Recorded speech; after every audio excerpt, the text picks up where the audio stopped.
Muy buenos días. Presento un saludo muy especial a toda la ciudadanía sonsoneña que en este momento nos escucha en la parte rural y urbana de este municipio. Un saludo muy especial también a Capiro Estéreo y a Radio Sonsón, que nos permite llegar hasta sus hogares con estos temas tan importantes que tratar, no solamente del quehacer diario del Consejo Municipal y de la Administración Municipal, sino de los asuntos legales que tienen que ver con el Consejo. También presento un saludo a Mónica. La doctora Mónica es nuestra secretaria del Consejo y, como ya les había dicho hace 8 días, es abogada y pues tiene manejo de los temas legales que tienen que ver con el Consejo, y por eso el día de hoy entonces también me está acompañando.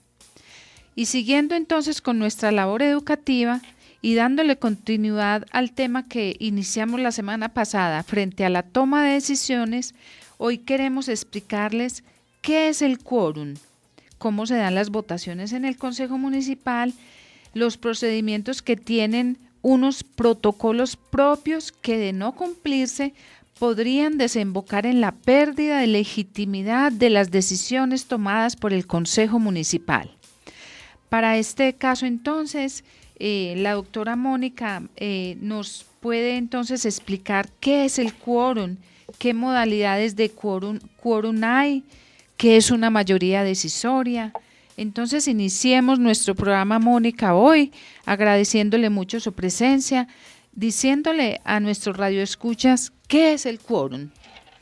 Bueno, muy buenos días, doña Belén, muchas gracias por la invitación. Para mí, digamos que es muy importante poder ocupar estos espacios para traerle a la población educación frente al Consejo y frente a las labores que se realizan, porque creo que muchas veces las personas no se toman en serio el papel que cumple el Consejo en el municipio.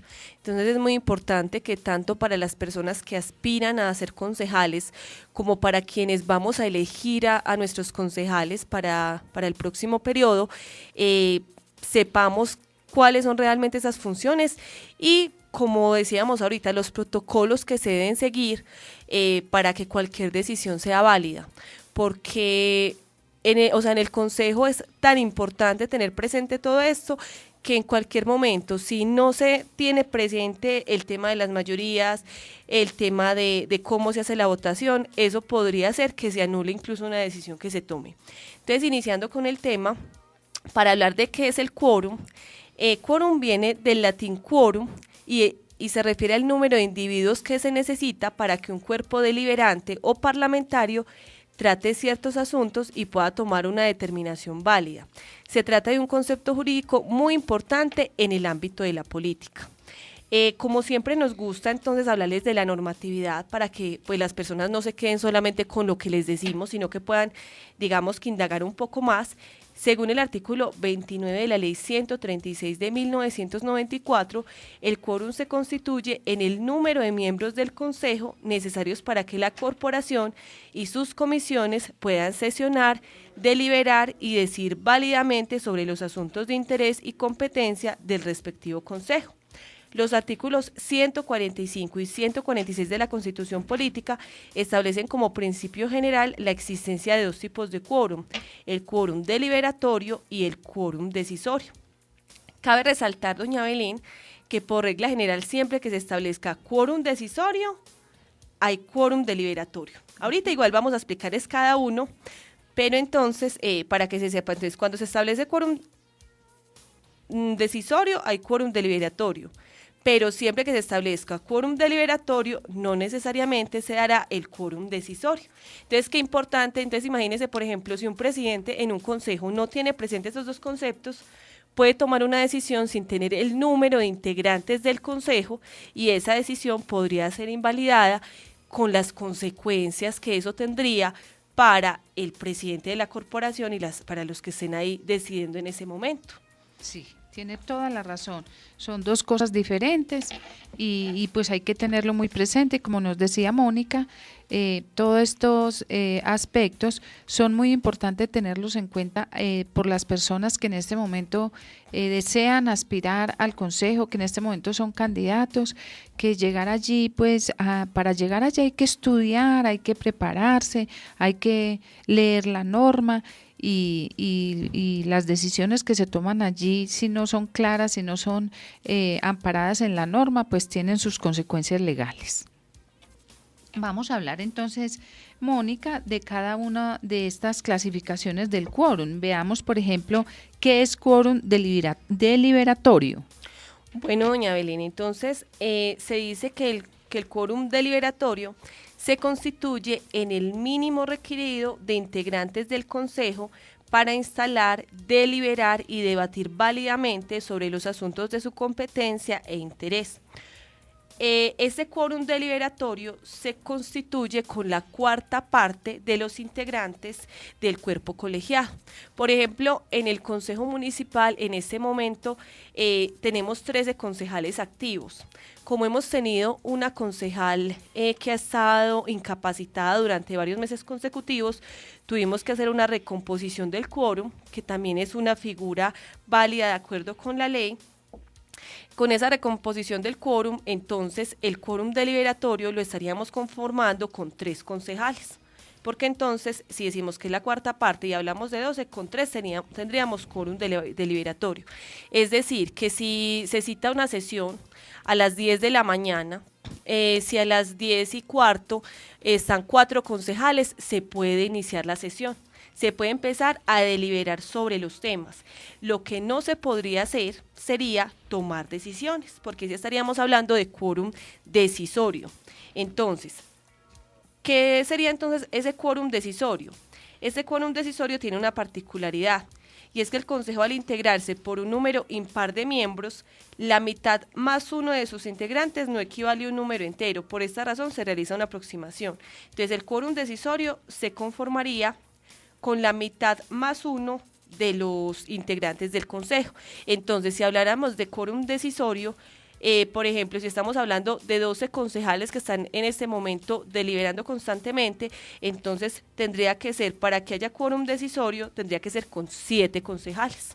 Muy bien, Mónica, por eso es que hemos insistido en otras de nuestras intervenciones que se han hecho en otros programas sobre que el Consejo es un cuerpo colegiado, o sea, las decisiones que se toman en el Consejo las toma la corporación como tal, no un concejal, ni 2 ni 3. Como es por mayoría decisoria, se habla entonces que las decisiones las toma el Consejo Municipal. Por ejemplo, aprobar un acuerdo, lo aprueba es la corporación en la corporación, no 2 o 3 concejales, como se ha dicho acá en este espacio radial, es la corporación en pleno. Unas veces se hace por unanimidad y otras veces por mayoría, pero se habla entonces de la corporación Consejo Municipal aprobó el acuerdo tal. Doña Belén, incluso aquí es muy importante recordarle a los oyentes que precisamente por lo mismo los concejales como tal no tienen funciones. Quien tiene funciones como tal es el consejo. De acuerdo. O sea, los concejales como tal tienen, digamos que de acuerdo pues al nombramiento que se realiza, ellos tienen unos derechos, unos deberes, pero como tal, o sea, todo lo que se habla de las obligaciones y todo se habla desde el consejo como cuerpo colegiado y no como concejal. Muy bien, vamos entonces a ver enseguida, Mónica, ¿qué es la figura de mayoría decisoria? ¿Qué quiere decir eso? Bueno, doña Belén, la mayoría decisoria se refiere al número mínimo de votos que se necesitan para aprobar u objetar una iniciativa una vez conformado el respectivo quórum decisorio en la plenaria del Consejo o en sus comisiones permanentes. Entonces, por ejemplo, nosotros les hemos hablado varias veces a los oyentes que una cosa es la plenaria, que la plenaria se conforma con los 13 concejales o con los 12 concejales en este momento si hay recomposición de quórum, y otra cosa son las comisiones permanentes, que entonces recordemos que las comisiones son la de presupuesto, la del plan de desarrollo y la de gobierno. Cuando se van a tomar decisiones en estas comisiones, también se tiene que hacer el mismo ejercicio que con la plenaria. Se tiene que verificar que haya quórum, solo que entonces estas comisiones estarían conformadas por menos integrantes, más o menos alrededor de 4 o 5 integrantes está conformada cada comisión. Y también habría que mirar si hay quórum deliberatorio y quórum decisorio para poder iniciar. Incluso muchas veces, si se cita a una comisión, como es inferior el número de participantes, si se cita una comisión, si no se tiene ese quórum decisorio, muchas veces se tiene que postergar la reunión si no han llegado todos los concejales. Así es. Entonces, hay varios, en esto, sabiendo pues que es la mayoría decisoria, hay varias clasificaciones. Miremos cada una de ellas, Mónica. Bueno, doña Belén, entonces, de acuerdo con el artículo 117 de la Ley Quinta de 1992, en desarrollo de los principios constitucionales acerca de las mayorías decisorias, precisa el concepto de 4 diferentes tipos de mayorías. Entonces, estaría la mayoría simple, que es decir, la mitad más uno o más de la mitad de los votos de los asistentes, que entonces esta sería la mayoría que se tiene en el consejo para que haya quórum decisorio. Sería una mayoría simple, que es la mitad más uno. Mayoría absoluta, que sería ya para casos diferentes y cuando la norma dicte estrictamente que tiene que ser una mayoría absoluta, se hablaría de la mayoría de los votos de los integrantes de la comisión o la plenaria. Mayoría calificada, se hablaría de 2/3 de los votos de los asistentes o de los miembros. O sea que aquí ya estaríamos hablando diferente. O sea que, por ejemplo, si para tomar una determinación en el consejo, si se tuviera que tomar con mayoría calificada, ya no estaríamos hablando de 7, sino que tendríamos que hablar de 8, porque sería 2/3 de los votos de los asistentes. Y mayoría especial representada por las 3/4 partes de los votos de los miembros o integrantes. Muy bien. ¿Qué nos dice entonces a este respecto el artículo 30 de la Ley 136? Bueno, entonces en el artículo 30 de la Ley 136 se señala que las decisiones en los consejos y en sus comisiones permanentes se tomarán por la mayoría de los asistentes, salvo que la Constitución exija expresamente una mayoría especial. Lo que en otros términos significa que las decisiones tomadas por el Consejo se adoptarán por mayoría simple, siempre y cuando la Constitución no señale una mayoría diferente. Muy bien. Vamos a mirar entonces, Mónica, cómo está definido el quórum en nuestro reglamento interno, porque todos sabemos, porque ya lo hemos hablado en otros programas, que el Consejo se rige por un reglamento interno que responde a la Ley 136. ¿Cómo es entonces aquí el asunto del quórum en nuestro reglamento? Bueno, doña Belén, entonces en el artículo 7º del reglamento interno del Consejo se habla del quórum y las mayorías. Acá se establece entonces que en cumplimiento de la disposición normativa contenida en el artículo 148 de la Constitución Política del 91, las normas sobre quórum y mayorías decisorias previstas para el Congreso de la República regirán también para el Consejo Municipal de Sonsón, Antioquia. Y es que, doña Belén, todos los reglamentos internos de los municipios deben estar acordes con la Ley Quinta, que es el reglamento general que adopta el Congreso de la República. Entonces, todos estos reglamentos deben encasillarse dentro de los parámetros que se establecen, pero digamos que tomando ya los casos puntuales y las necesidades particulares de cada consejo. Entonces dice que en el Consejo Municipal regirá tanto el quórum deliberatorio como el decisorio. Mediante el primero, o sea, mediante el quórum deliberatorio, podrá abrir sus sesiones y deliberar con la asistencia de por lo menos 1/4 parte de sus miembros, lo que les decíamos ahorita. Pero las decisiones únicamente podrán tomarse con la asistencia de la mayoría de los integrantes de la corporación, lo cual constituye el quórum decisorio, salvo que la Constitución, la Ley de la República o el presente reglamento determine un quórum diferente. En el Consejo Pleno y en las comisiones permanentes, las decisiones se tomarán por la mayoría de los votos de los asistentes, salvo que la Constitución o la ley establezcan una mayoría especial. Bueno, vamos a ver enseguida un tema que es el voto, una cosa tan sencilla como es el voto, y también tiene su reglamentación y también tiene sus consecuencias para un concejal en el momento de dar el voto. Vamos a mirar este tema que aparentemente parece tan sencillo, pero que tiene tantas consecuencias para un concejal. Doña Belén, es que incluso cuando hablamos de voto y haciendo un símil entre la determinación que tiene que tomar un concejal, que ahorita vamos a ahondar, el voto, cuando nos referimos a un voto en cualquier ámbito, cada persona debería muy conscientemente analizar qué trascendencia va a tomar la decisión que toma al votar. Pero para el concejal, digamos que tiene una carga adicional, y es que además de analizar pues el qué quiere, digamos cuáles son los lineamientos que tiene también su bancada, que eso viene desde los lineamientos del partido, también tiene que pensar si la decisión que toma y si ese voto va de acuerdo con la norma. Si con esto no puede, digamos, que después, o sea, incurrir en una falta y desencadenar en un proceso disciplinario, en un proceso fiscal. De ahí pues la importancia de el voto. Entonces, el voto es la expresión de la voluntad de cada uno de los concejales en torno a los asuntos que se debaten en la respectiva corporación, sea en plenaria o en las comisiones permanentes. Conforme a las disposiciones establecidas en el artículo 5 del Acto Legislativo número 1 del año 2009, el voto de los miembros de los cuerpos colegiados de elección directa será nominal y público. Ahorita vamos a explicar qué es eso de nominal y público para que las personas comprendan un poco más eso. Entonces dice que el voto nominal se efectúa una vez iniciada la sesión y cuando el secretario general del respectivo consejo llama lista y cada concejal expresa públicamente su voto diciendo sí o no según sea su voluntad.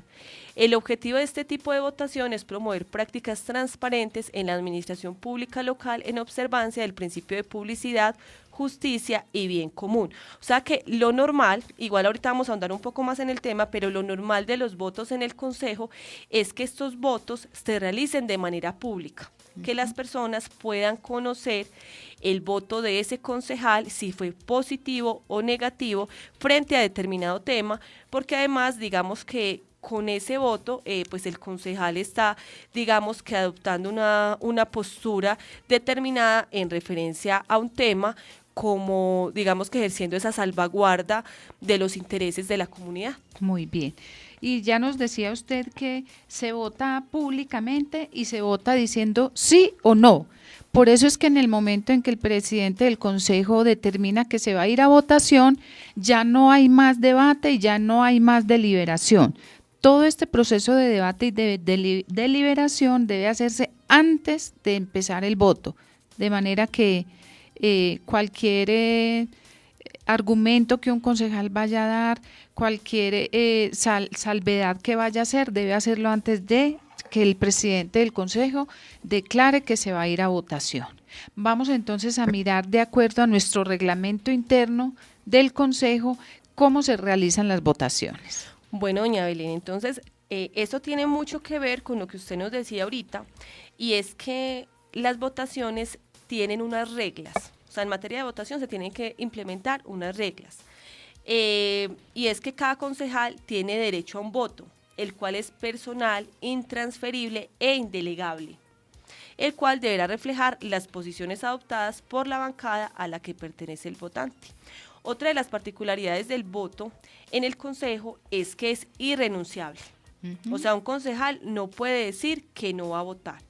Él puede votar positiva, negativamente, o en caso de que manifieste tener un conflicto de intereses, debe también expresar que se declara impedido para votar. Pero de resto, él no puede renunciar al voto. Y cuando un concejal se declara impedido para votar porque tiene intereses particulares, se debe retirar del recinto. No debe ni siquiera participar en la deliberación ni en los debates. Otra cosa muy particular acá, doña Belén, es que para los concejales no existe la posibilidad de formular salvamentos de voto, porque eso es una facultad exclusivamente jurisdiccional. Muy bien.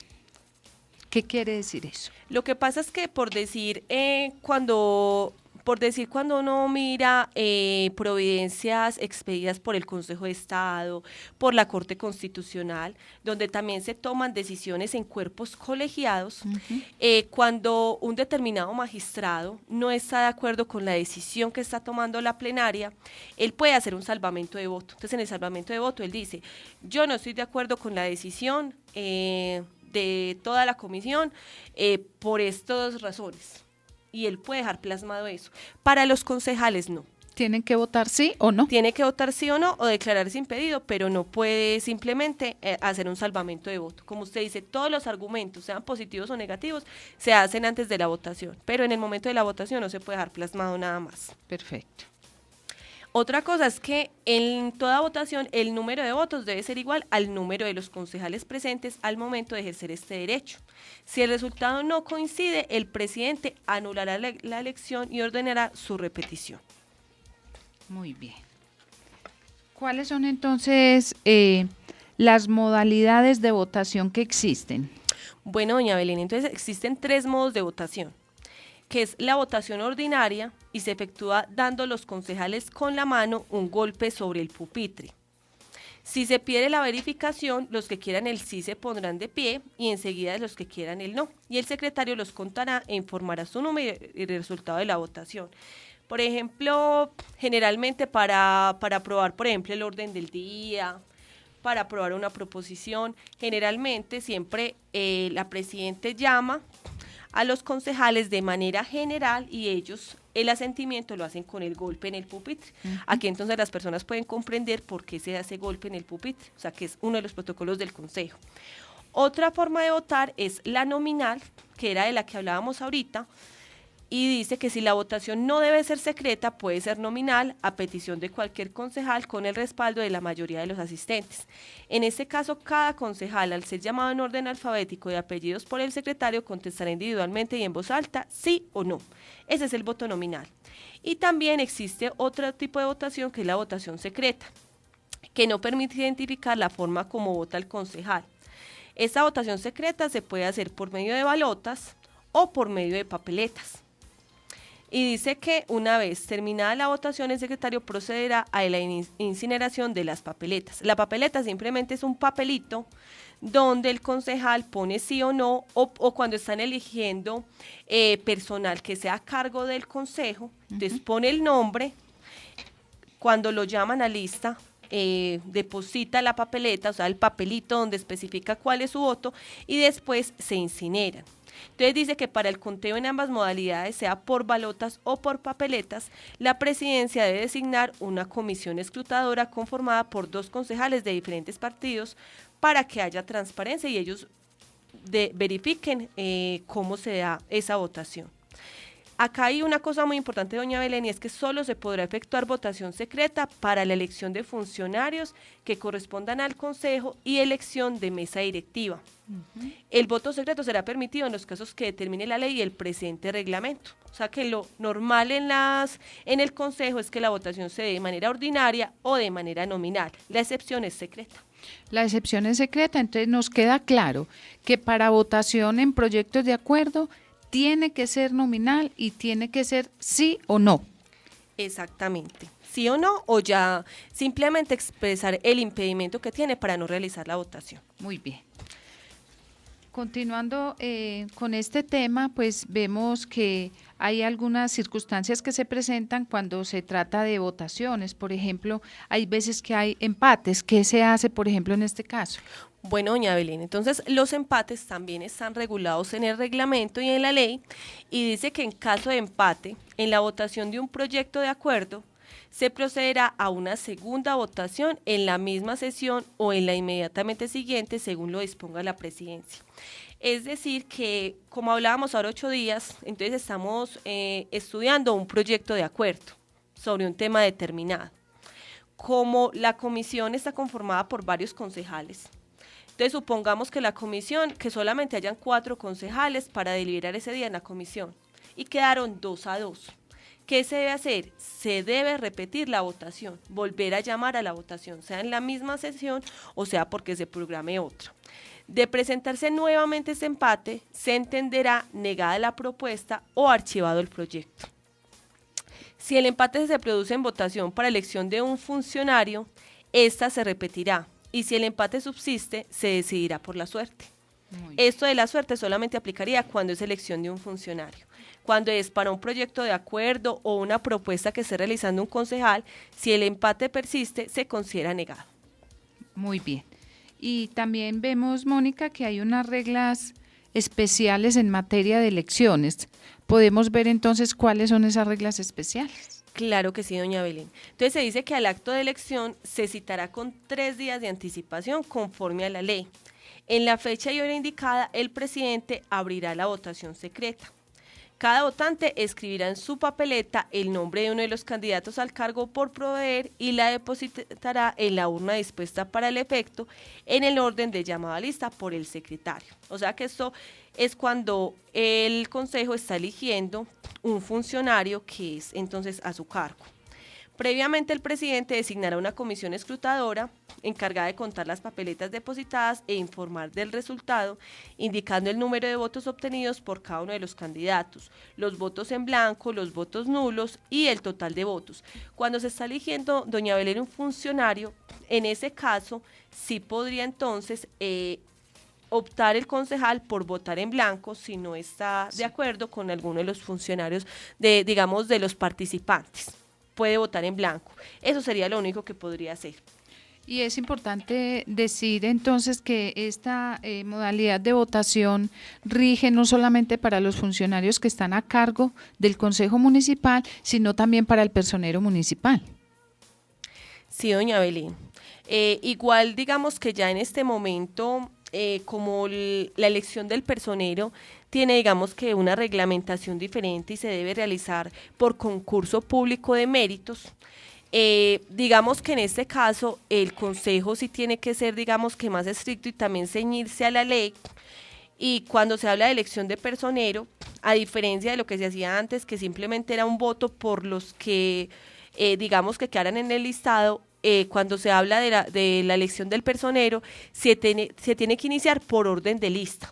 O sea que casi lo que hace el consejo es ratificar la decisión que tomó la entidad con la que se contrató, que debe ser una entidad como tal calificada para poder realizar este tipo de concursos y que garantice que quien llega a ocupar el puesto tenga digamos que todas las capacidades para poder realizar de la mejor manera su labor. Y es importante decir en este momento que el proceso de concurso del personero ya llegó a su etapa final. Mónica, informemos también sobre ese tema. Sí, doña Belén, acá en el municipio de Sonsón les habíamos contado en programas anteriores que habíamos iniciado con el proceso de divulgación acerca del concurso. Ya después fuimos como realizando entonces todas las etapas. Todo lo que hemos hecho ha quedado publicado en la página web del consejo, ha quedado también en las redes sociales, o sea que es de conocimiento público de cualquier ciudadano que desee conocer cómo se realizó el concurso. Después de realizar todas las etapas, incluyendo la entrevista, que es el último paso, ya la universidad con la que contrató el consejo pasó el listado definitivo de cómo quedaba conformada la lista de elegibles. Como ya está conformada esa lista, entonces el consejo que sea electo en el mes de octubre, cuando instalen en el mes de enero, entre los 10 días, deben hacer una doble elección. Deben, por una parte, elegir el secretario general, que va a ser quien apoye el consejo el próximo año. El secretario se elige por un año, y por otro lado, ratificar, digamos que desde la lista de elegibles, quién va a quedar como personero, empezando desde el primero en la lista. Entonces, ese ejercicio se hace simplemente, se empieza por el primero. Si el primero por alguna circunstancia dice que no acepta, entonces se va al segundo, al tercero y así sucesivamente hasta que se logre ocupar el puesto. Muy bien. Agradecemos mucho entonces a la doctora Mónica que nos acompañó y nos orientó en este programa que ha llegado hasta ustedes. Agradecemos también a Radio Sonsón, enlazado con Capiro Estéreo, por permitirnos llegar a ustedes hasta sus hogares. Y les recuerdo que cada 8 días los jueves estaremos encontrándonos para estos temas que son de importancia, no solamente para quienes aspiran a ser concejales, sino para toda la ciudadanía que se enteren cómo funciona el Consejo, cuáles son las normas que lo rigen y todos los deberes y derechos y además obligaciones que tiene un concejal. Y recuerden que el Consejo siempre tiene las puertas abiertas para todos ustedes ciudadanos. Muchas gracias, un feliz día.